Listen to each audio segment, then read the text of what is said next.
নিশ্চিত করে মালদা হচ্ছে, ধরো তুমি উত্তরবঙ্গে যেতে গেলে এটা গেটওয়ে। মালদা থেকে রায়গঞ্জ যাওয়া যায়, মালদা থেকে বালুরঘাট যাওয়া যায়, আবার মালদা থেকে ট্রেন কমিউনিকেশনে কুচবিহার যাওয়া যায়, শিলিগুড়ি যাওয়া যায়, আলিপুরদুয়ার যাওয়া যায়। এবং মালদা জেলাটা অত্যন্ত গুরুত্বপূর্ণ জেলা। এই লোকসভা ভোটে এই দুই জেলায়, বিশেষ করে উত্তর মালদায় ফলের ব্যাপারে কতটা আশাবাদী? আমরা উত্তরবঙ্গের 8টা ফলই জিতব। উত্তরবঙ্গের যে প্রায় 41-42 বছর আগে এখানে একটা সার্কাস হয়েছিল, তার লিডার ছিলেন জ্যোতি বোস। আবার আর একটা সার্কাস হচ্ছে, তার লিডার হচ্ছে মমতা ব্যানার্জি। ওই সার্কাসের পর তার ফল দেখেছি আমরা, এই সার্কাসের পরও সেই ফলই পুনরাবৃত্তি। কি ফল হবে দাদা? শূন্য হবে।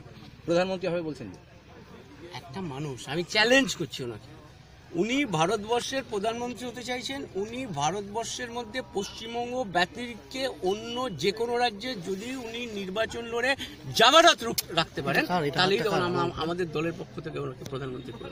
দাদা, রথের ধাক্কা সুপ্রিম কোর্টে কতটা এটা রথ, কিন্তু যদি আইনটা ভালো করে দেখে, অর্ডারটা পড়েন। আমি সেদিন সুপ্রিম কোর্টে ছিলাম। প্রথম কথা, পশ্চিম বাংলায় ভারতের বর্ষের সর্বোচ্চ ন্যায় আদালত বলে দিয়েছে সভা সমিতি মিছিল মিটিং করতে পারমিশন দিতে হবে রাজ্য সরকার। এটা ক্লিয়ার ম্যান্ডেট হচ্ছে সুপ্রিম কোর্ট, যেটা ডাইরেকশন, এটা হচ্ছে ভারতবর্ষের সংবিধান।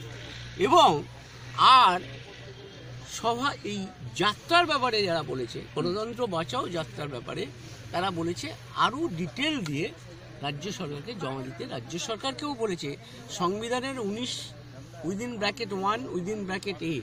এই ধারায় যে ফ্রিডম অফ স্পিচ, যে fundamental rights of the political party, সেটা যাতে কোনো জায়গায় ক্ষুণ্ণ না হয় সেটা দেখা। দাদা, আমার শেষ প্রশ্ন, এমনি 20 তারিখের প্রস্তাবিত সভাকে সামনে রেখে আমাদের প্রস্তুতি চলছে।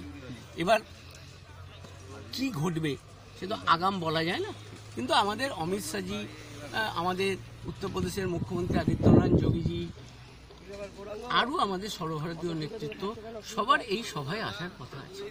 এখন দেখা যাক কি ঘটে। আমরা আমাদের প্রস্তুতি করছি। Thank you.